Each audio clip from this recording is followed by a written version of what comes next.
The kitchen smelled of warm cinnamon rolls and fresh coffee, but the air felt thick, like a storm was about to break. My younger sister, Lila, pregnant and glowing with a smug smile, let out a dramatic sigh, her hands resting on her round belly. "At least my baby will grow up with a real family," she said, her voice sharp like a splinter. "Not like your kids, Sarah. I mean, does anyone even know who their dad is?" Her words stung like a slap across my face, making my chest tighten with hurt. Grandma Rose, sitting quietly at the oak table with her chamomile tea, raised an eyebrow and reached into her worn leather handbag. She pulled out a crinkled, yellowed envelope, its edges frayed from years of hiding. "Before you point fingers at Sarah's children, Lila," she said, her voice steady but heavy with meaning, "maybe you should explain why you begged me for money in 2017 to keep a secret nobody was supposed to know." The room froze like time itself held its breath. My eyes locked on that envelope, my heart pounding as I wondered what truth was about to shatter our family. Lila's face flushed bright red, her eyes blazing with fury. "You're such a mess, Sarah," she screamed, grabbing her glass of grape juice and hurling it at the wall behind me. The glass exploded, purple juice splattering across Mom's pristine white paint like a burst of dark fireworks. My 8-year-old daughter, Mia, let out a piercing scream and bolted upstairs, her footsteps thumping like a frantic drumbeat. My 10-year-old son, Ethan, stood frozen in the doorway, his school bag slipping to the tile floor with a soft thud. The crash echoed like a thunderclap, followed by a silence so heavy it made my ears ring. "Look at the mess you made me make," Lila shrieked, pointing at the shattered glass while cradling her pregnant belly with her other hand. "This is exactly why your kids are so wild, Sarah. No rules, no manners, no dad to teach them how to behave." I stood there, my diner uniform now stained with sticky purple juice, feeling Lila's words cut deeper than any broken glass. The shards sparkled on the floor like tiny mirrors, each one catching the kitchen light and reflecting the pain of her accusations.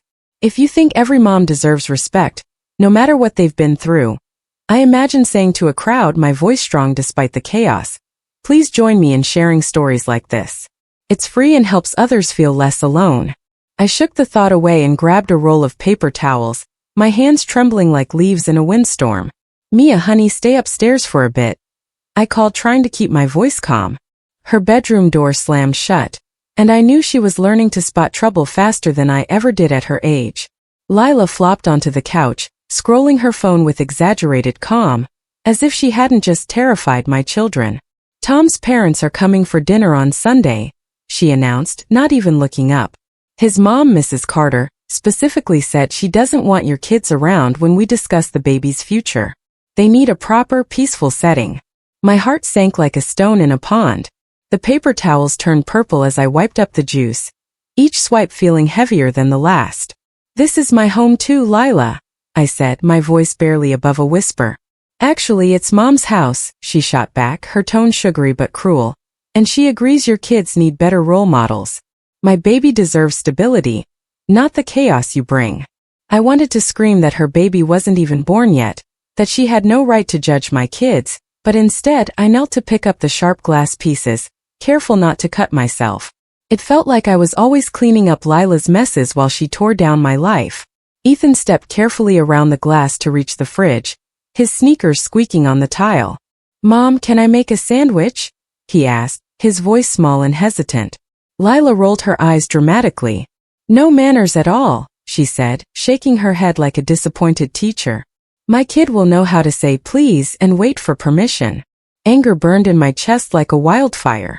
Ethan was just a hungry kid after a long school day, and she couldn't let him have one peaceful moment. "Remember Katie Wilson from high school?" Lila went on, her fingers flying across her phone screen. "I ran into her mom at the mall yesterday. She asked about you and I had to explain your situation. You know, single mom, 2 kids, 2 different dads." I froze, my hand clutching a shard of glass. Katie was my old friend from chemistry class, and her mom probably asked out of kindness, but Lila twisted it into a chance to humiliate me. "Katie's mom was so shocked," Lila continued, her smirk growing. "She said, I thought Sarah would have a big wedding and a perfect house with a white picket fence by now. Funny how life turns out, isn't it?" The words stung like a swarm of bees. Lila loved telling people I'd failed, as if Mia and Ethan were proof I'd done something wrong. They were the best parts of my life, not mistakes. Katie's doing amazing, Lila added, her voice dripping with glee. Married her college sweetheart, 3 kids, a huge house by the lake. Her mom asked, "What happened to Sarah?" My ears buzzed with anger. I'd heard this story before. Lila running into someone from our past and painting me as a disappointment, as if my kids were a badge of shame. Then a memory hit me. Heavy and dangerous. Lila's secret. In 2017, she'd been in big trouble. She'd called Grandma Rose, crying her eyes out, begging for money to deal with a pregnancy she didn't want anyone to know about. Her boyfriend Jake had left town, leaving her scared and alone. I'd kept quiet about it for years, but now her words felt like knives slicing deeper with every jab. "You're so quiet, Sarah," Lila snapped, struggling to stand, her pregnant belly making her wobble. "You think ignoring me makes you better than me? It's just weak and pathetic." Maybe she was right about my silence. I'd been swallowing her insults for years, letting them pile up like heavy bricks in my heart. But Grandma Rose's words from a visit last week echoed in my mind. "Every family has secrets, Sarah. The trick is knowing when to let them out, and who should do the telling." Ethan finished making his sandwich and headed upstairs, pausing to look back at me with worried brown eyes. "You okay, Mom?" he asked, his voice soft. "I'm fine, sweetie. Go do your homework," I said, forcing a smile that felt like it might crack. Lila snorted. "At least he cares about someone," she said grudgingly. "But that's just basic human decency, not good parenting." I tossed the last piece of glass into the trash, noticing a thin cut on my palm. It stung, a sharp red line across my skin, but I hadn't felt it happen until now. Lila paced the room, one hand pressed to her lower back. "Your real problem, Sarah, is you never take responsibility. Everything just happens to you, doesn't it? Poor Sarah, always the victim, never accountable." I stood up straight, meeting her eyes for the first time since the glass shattered. "I take responsibility every single day, Lila," I said, my voice steady despite the fire in my chest. "Do you? Because from where I'm standing, it looks like you keep making the same mistakes and pointing fingers at everyone else." She froze, her mouth open like she'd been caught. I could see the moment coming, the one she always used to hurt me, the one she sharpened like a weapon. "At least my baby will have a real family," she said, her voice dripping with venom. "2 parents who love each other. Kids they can be proud of, not ashamed of."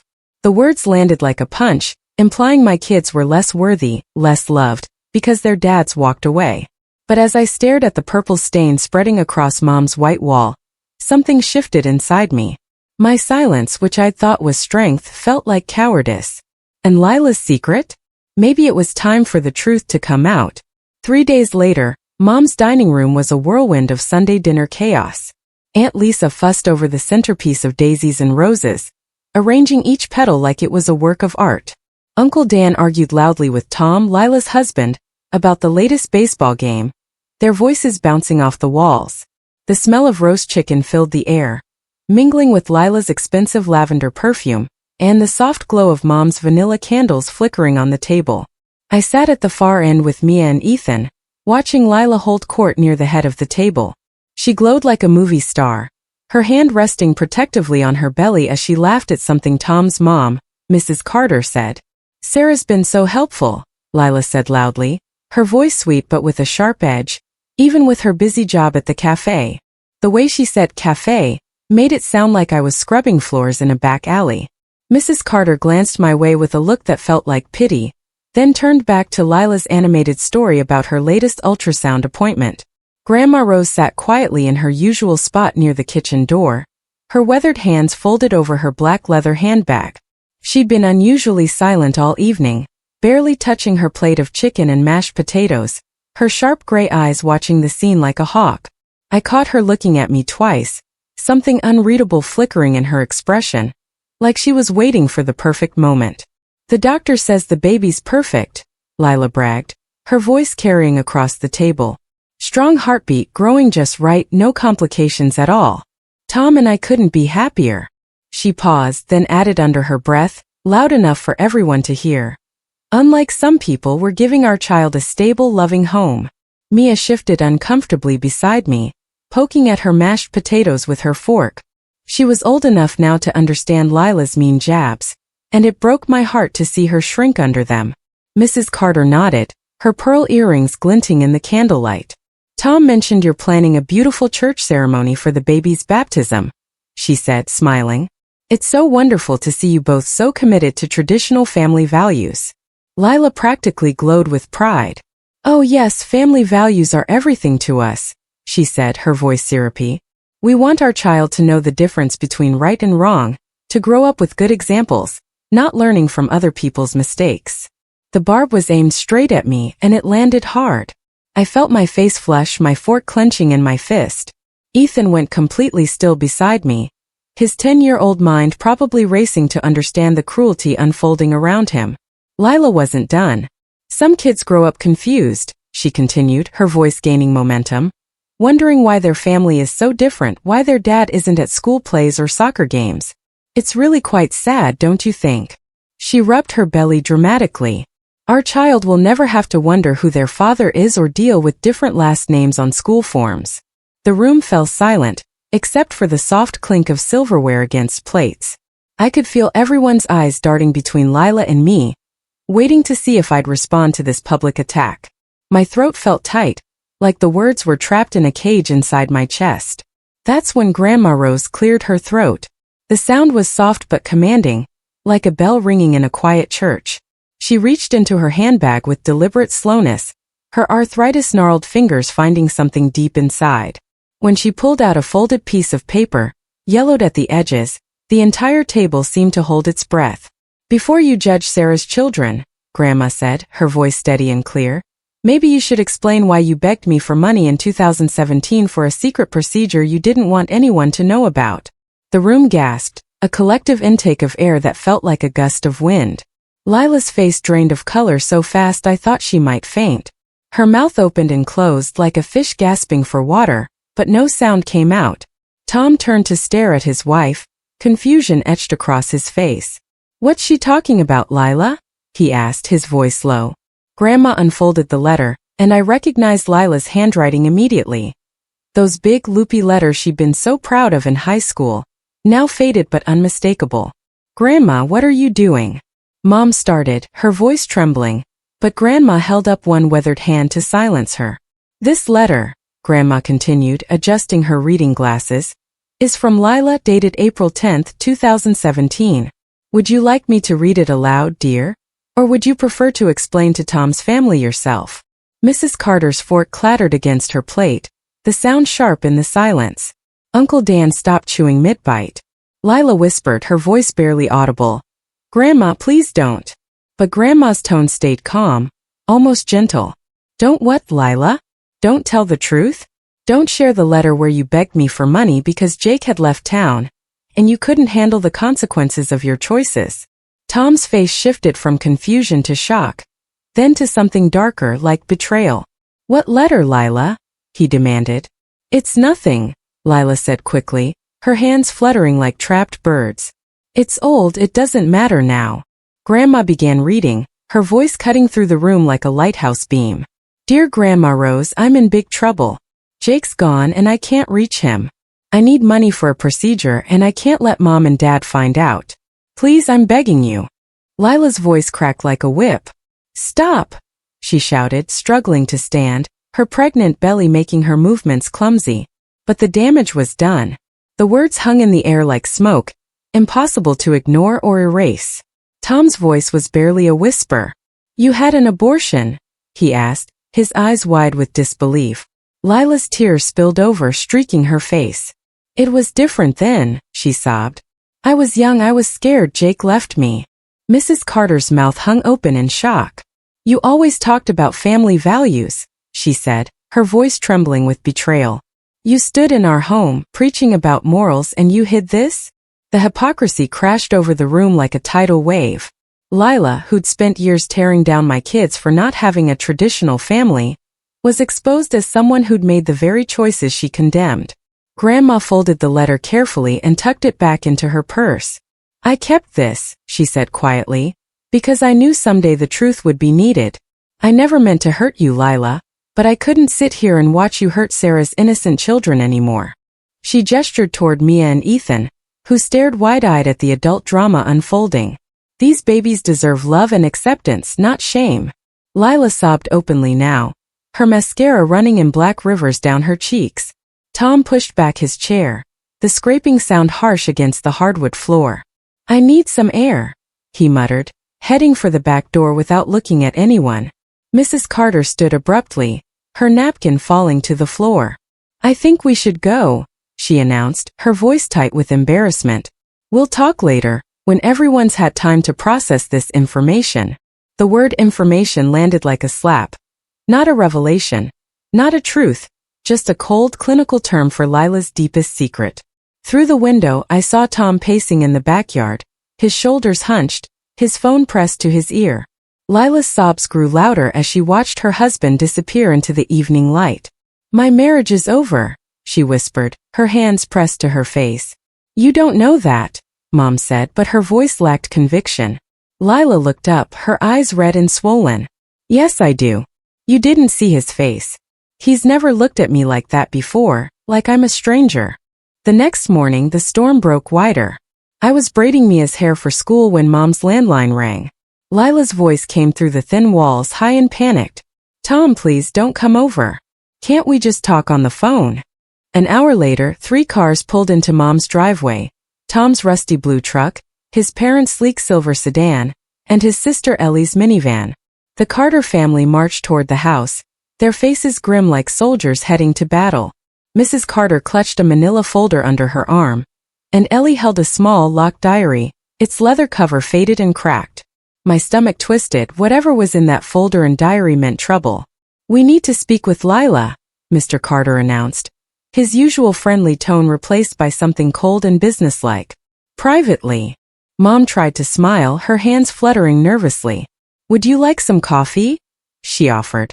This isn't a social call, Mrs. Henderson, Mrs. Carter replied, her voice sharp as a blade. I busied myself in the kitchen, wiping counters that were already clean, but I could hear every word through the living room door. For years, Tom said, his voice cracking with emotion. We've been married 4 years, and you never told me about this. Lila's voice was barely audible. It was before us, Tom. I thought it didn't matter anymore. Mrs. Carter's voice sliced through the air. You built your entire relationship with our family on lies. We trusted you when you preached about family values and moral standards. The folder rustled and Ellie spoke up, her tone icy. We found this in your old college boxes at Mom's house, she said, holding up the diary. You left it behind years ago. We read it last night, Lila. Lila gasped, her voice trembling. You had no right to go through my things. The diary revealed more than Grandma's letter. Ellie read aloud, her voice steady but sharp. You wrote about your roommate Tara getting pregnant in college. You called her a failure, said she was irresponsible for ruining her life. But you were hiding the same secret, Lila. Lila sobbed, her voice breaking. I was scared. I didn't mean it. Mrs. Carter's voice was relentless. We made calls last night. Spoke to your old friend, Tara.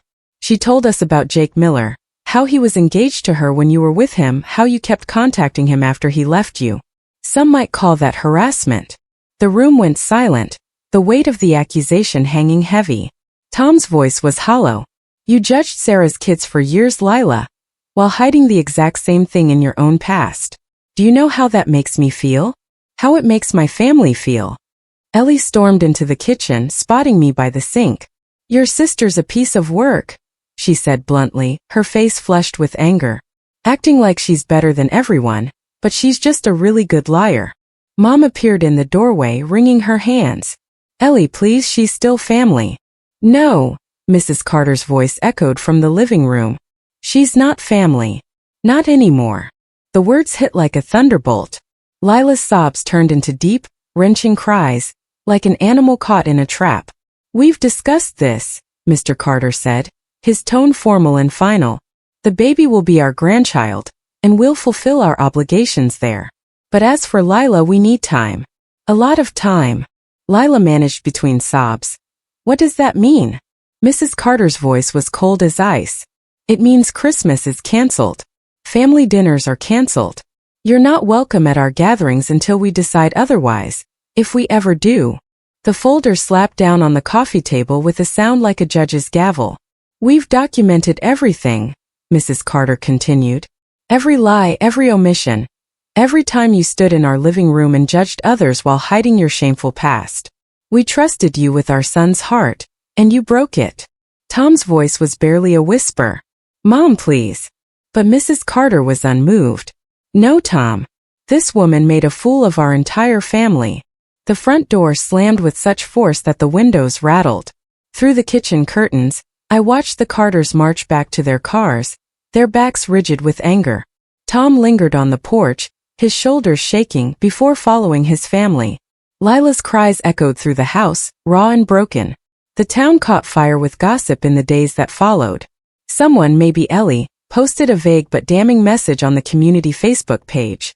A local woman who judged others for years was hiding her own secrets. Be careful who you trust. Comments flooded in, some from people I hadn't seen since high school. Is this about Lila Carter?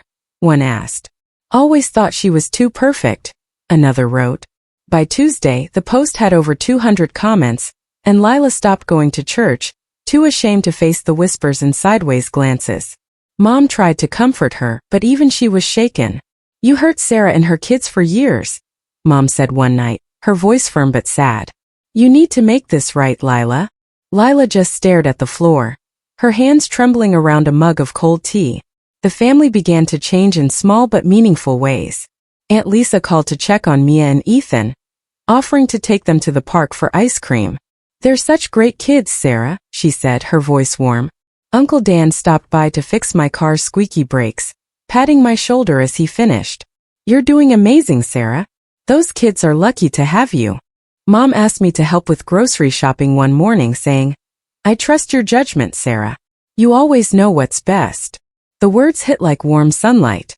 When had anyone in our family ever asked for my opinion on anything beyond my diner shifts? At the grocery store, we ran into Mrs. Lee from church, whose daughter had been in my grade. Sarah, she exclaimed, her smile genuine. I heard about Lila's troubles. What a shock. But I've always admired how you've raised Mia and Ethan through all those tough years. They're such bright, polite kids. Mom nodded enthusiastically. Sarah's the strong one in our family, she said, and I nearly dropped the carton of milk I was holding. Mom had never called me strong before. Stubborn, maybe, or difficult, but never strong. Those children are lucky to have such a dedicated mom, Mrs. Lee continued. I see Ethan at the library sometimes, always reading those science books. And Mia's teacher says she's one of the brightest in her class. As we walked away, Mom squeezed my arm. She's right, you know. I don't think I've told you enough how proud I am of you, Sarah. The words brought a lump to my throat. I'd waited so long to hear that, had almost given up hope that Mom would ever see past Lila's version of me. At Grandma Rose's small apartment downtown, we had tea one quiet afternoon. The air smelled of bergamot and old books, and her grandfather clock ticked softly in the corner. I owe you an explanation, Grandma said, settling into her favorite armchair with careful movements. About that letter. About why I kept it all these years. I sipped my tea and waited. Grandma never rushed her words. I knew this day would come, she continued, her hands wrapped around her teacup. Lila's pride was always going to be her downfall. But I also knew you'd need proof when the time came. People don't like to believe hard truths about their golden children. I nodded, the weight of her words settling over me. You could have told me you had it, I said quietly. Grandma smiled faintly. And what would that have done? You might have used it in anger, in the heat of one of Lila's cruel moments. The truth is stronger when it comes at the right time, from the right person. She patted my hand. You've done better than good, Sarah. You've raised two amazing kids under impossible circumstances, kept your dignity despite years of attacks. That's real strength. Her approval meant more than any victory over Lila. Grandma Rose had been the quiet leader of our family for decades, her opinion carrying more weight than anyone's. Having her see my worth felt like stepping into sunlight after years in the dark. At the next Sunday dinner, I sat at the head of the table, not because anyone told me to, but because that's where the family gravitated. Aunt Lisa asked my opinion on Ethan's upcoming science fair project, and Uncle Dan wanted my thoughts on whether to confront his neighbor about a noisy dog. Lila appeared briefly, her pregnancy now heavy, moving slowly like she was carrying the weight of the world. The family was polite to her but distant, like she was a guest who'd stayed too long. Her phone buzzed constantly, each notification making her flinch. Tom's lawyer wants to discuss arrangements, she whispered to Mom, her voice barely audible. For after the baby comes. I felt a pang of pity, surprising myself. I'm sorry, I said softly. Lila looked at me, her eyes desperate. Will you talk to Tom? Tell him I'm not a terrible person. I shook my head. I can't fix what you broke, Lila. That's on you. 2 months later, Lila went into labor. Mom called while I was wiping down tables at the diner, her voice tight with worry. Lila's at the hospital, Sarah. She's asking for you. I was stunned. We'd barely spoken since that explosive dinner. Is Tom there? I asked, my apron still tied around my waist. No, Mom said. He filed for divorce yesterday. The news hit like a brick. I drove to the hospital, still in my uniform, smelling of coffee and bacon grease. Lila's room was stark, filled with the steady beeping of monitors and her labored breathing. She looked so young lying there, her hair damp with sweat, her face pale and drawn.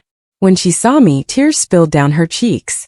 I didn't think you'd come, she whispered, her voice hoarse. Neither did I admitted, pulling a chair close to her bed. The next 6 hours were a blur of contractions, ice chips and cool washcloths. I held Lila's hand, coaching her through each wave of pain, my own hurt fading in the intensity of the moment. She was just my sister, scared and alone, and I was the only family there. When baby Sophie arrived, tiny and perfect with a shock of dark hair, Lila cried harder than I'd ever seen. But they weren't tears of joy, they were tears of loss, of regret, for the life she'd imagined but would never have. She's beautiful, I said, meaning it. Sophie had Lila's dark curls and what looked like Tom's nose, a perfect mix of two people now divided. Tom won't even look at her pictures, Lila said, staring at her daughter with a mix of love and devastation. His parents sent flowers, but they were addressed to baby Carter, not me. The flowers sat on the windowsill, a vibrant arrangement of roses and lilies that felt like both a blessing and a rejection. Lila moved into Mom's house, her old bedroom now crammed with cribs, diapers and baby toys. Sophie's cries mixed with Lila's own, a constant soundtrack of grief. The divorce moved forward with cold efficiency. Tom wanted to be a good father but wanted nothing to do with Lila. Their custody arrangement was precise, alternating weekends, holiday schedules, and neutral drop-off spots to avoid any contact. They treat me like I'm a threat to my own daughter, Lila told me one evening, rocking Sophie in Mom's kitchen. I wanted to point out the irony. She'd spent years making me feel like a threat to my own kids, but her exhausted, tear-streaked face stopped me. The words would have been too cruel. A month later, a new shock hit. Jake Miller, the man from Lila's past, sent a letter through his lawyer. He wants no contact, Lila said, her voice breaking as she read it aloud. He told his wife everything and threatened legal action if I reach out again. But the real bombshell came a week later, when Jake's wife, Emily, called Lila directly. I was at Mom's, helping with dishes, when Lila answered her phone, her face paling as she listened. I know about 2017, Emily said, her voice cold but steady through the speaker. But I also know you've been messaging Jake again. As recently as last month, asking for money. Stop, or we'll go to court. Lila dropped the phone, sobbing. She'd been reaching out to Jake in desperation, hoping for help as her life unraveled, and now even her past was closing its doors. The drama didn't end there. One rainy afternoon, while cleaning out Mom's attic, Lila found an old box of her college things. Inside was a locked diary, its pages filled with more secrets. She brought it to the kitchen, her hand shaking as she broke the lock with a butter knife. I didn't know this was up there, she whispered, flipping through the pages. The entries detailed her college years, her anger at Jake, her fear during her secret pregnancy, and most shockingly, how she'd spread lies about other girls to feel better about herself. One entry read, Tara got pregnant and thinks she's so special. She's just a failure who couldn't keep her life together. Lila's face crumpled as she read it aloud. I was awful, she said, tears falling. I judged everyone, even Tara, when I was going through the same thing. The diary wasn't the only surprise. A week later, a letter arrived from Tara herself, now living across the country. Lila opened it with trembling hands, her eyes scanning the words. I heard about your troubles, Tara wrote. I kept quiet about 2017 because you asked, but I have my own truth to share.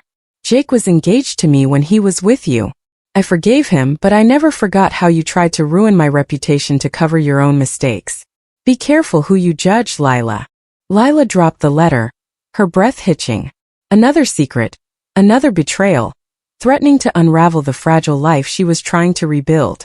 I didn't know, she whispered. I thought he loved me. The revelation hit her hard, stripping away the last of her illusions about her past. 3 years passed, and our family settled into a new, delicate rhythm.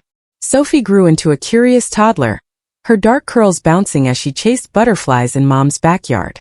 Lila stayed at Mom's, working part-time at a local bookstore, her sharp tongue softened by the weight of motherhood and loss. She and I weren't close, but we were kind, like two people who'd survived a shipwreck and learned to share a lifeboat. One evening, Lila asked me to watch Sophie so she could attend a parenting class. I want to be a better mom, she said, her eyes tired but sincere. I nodded, seeing a flicker of the sister I'd known before the cruelty took over. You're trying, I said, and meant it. Mia and Ethan thrived. Mia, now 11, won a regional art contest. Her painting of a stormy sea hung proudly in the school hallway. Ethan, 13, joined the math club and built a robot that took second place at a state competition, his face beaming as he showed me the trophy. The family celebrated them, and I felt a pride I hadn't known was possible, like I'd finally stepped out of Lila's shadow.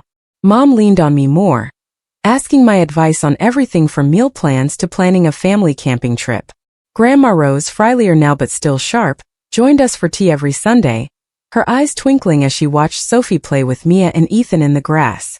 You've built something real, Sarah, she said one afternoon, her voice soft. That's worth more than any perfect image. But suspense lingered like a shadow. One spring morning, a package arrived at Mom's house, addressed to Lila with no return address. Inside was a USB drive and a note. You thought your secrets were safe. Play this. Lila's hand shook as she plugged the drive into Mom's old laptop. A grainy video loaded. An old college party, Lila's voice clear as she mocked Tara and others, laughing about their pathetic lives while hiding her own pregnancy. The video ended with a message. The truth always comes out. You're not untouchable. Lila's face went white. Who sent this? She whispered, her voice trembling. We never found out, but the anonymous threat shook her, a reminder that her past could still haunt her. At a family barbecue that summer, tension boiled over. Sophie ran to Mia and Ethan, giggling as they played tag in the backyard. The family's warmth was now for me. Aunt Lisa asked my advice on Ethan's soccer tryouts, and Uncle Dan praised Mia's latest drawing. Lila sat on the sidelines, Sophie's toys scattered around her, her phone silent for once. Then Tom arrived to pick up Sophie, his first visit in months. He nodded at me, his eyes tired but kind. You're doing great with your kids, Sarah, he said, his voice genuine. Lila watched from the porch, tears brimming in her eyes. As Tom left with Sophie, Lila grabbed my arm. I'm trying, Sarah, she whispered. I know I hurt your kids. I'm not that person anymore. I looked at her, seeing the weight of her mistakes etched into her face. I believe you're trying, I said. But you can't undo the past. You have to build something new. She nodded, tears falling, and for the first time, I saw a spark of hope in her eyes. That night, Lila found me in the kitchen, holding an old notebook. I found this in my room, she said, her voice shaking. It's my high school journal. I wrote about you, how jealous I was of your strength even back then. I'm so sorry, Sarah. The confession hit like a wave. All those years, her cruelty came from envy? It didn't erase the pain, but it gave it a shape, a reason. We're even now, I said, my voice steady. Let's both do better. She hugged me, a rare moment of connection, and I felt the past loosen its grip just a little. As I drove home with Mia and Ethan, Mia asked, Is Aunt Lila sad because her baby doesn't have a dad at home? I glanced at her in the rearview mirror, her eyes curious and kind. She's sad because she made mistakes, I said. But she's learning like we all are. We have each other, and that's what matters.